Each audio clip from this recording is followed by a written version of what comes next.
here today with Rob Denny, lecturer in research methods.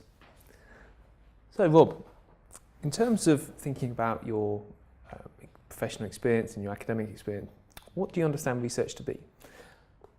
Okay, so research for me in social scientific research is the process, on a really simple level, it's the process of collecting information about the world, using that information to answer questions. What makes it social science as opposed to journalism or something like that would be the fact that we collect it in a way which is as systematic as you can possibly be, hopefully, and we try and say something a little bit beyond the data itself. So we try to make inferences on the basis of our data to sets of conclusions, and they can be in terms of explanations about the social world, or they can be interpretations, or they can just be descriptions. But for me, that's pretty much what research is. Okay. In your estimation, what constitutes a good research question? A good research question is clear because it is the research question which dictates pretty much everything that happens afterwards in the piece of research.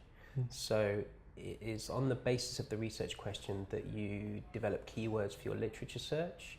It's on the basis of the research question that you think about how the design of the research might be undertaken. And it's on the basis of the research question, really, that you decide about the kinds of methods that you might adopt as well.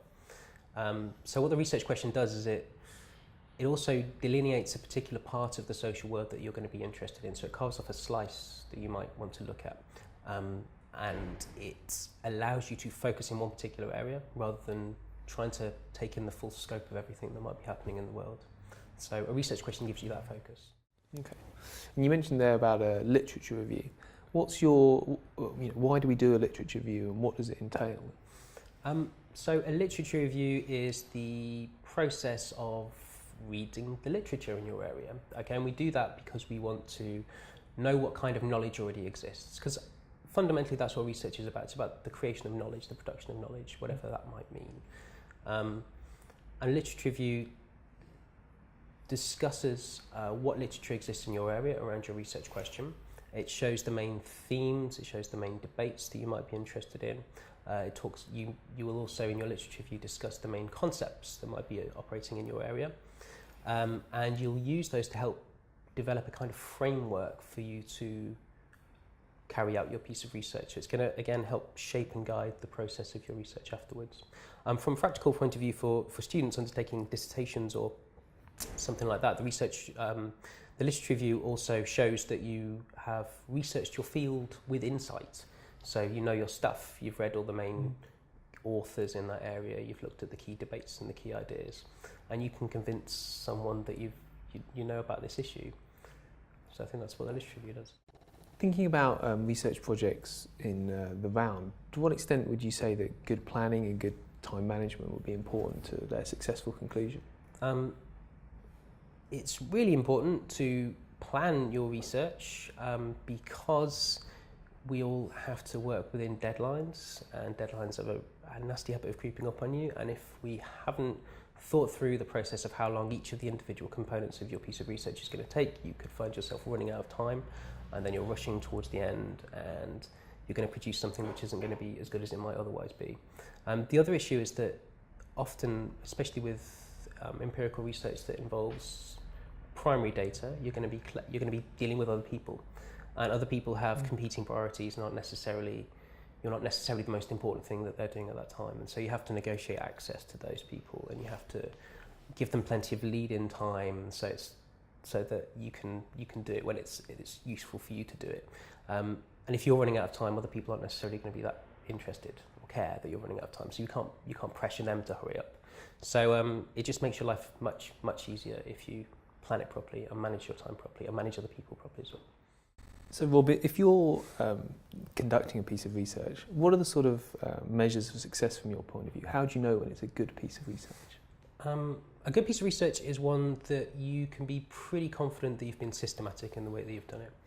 You are clear about the rationale and the arguments that you would put forward as to why you've done it in the way that you have done it. It would be a piece of research which you're proud of as well, and which is interesting. And it would be something that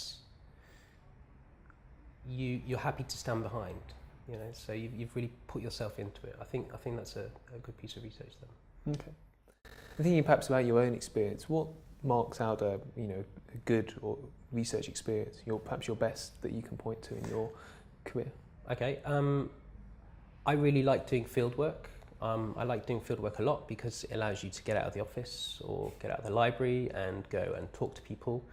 And so if you're interested in politics like I am, you go and get to talk to politicians or civil servants, and they might be interested in what you're doing, which is nice.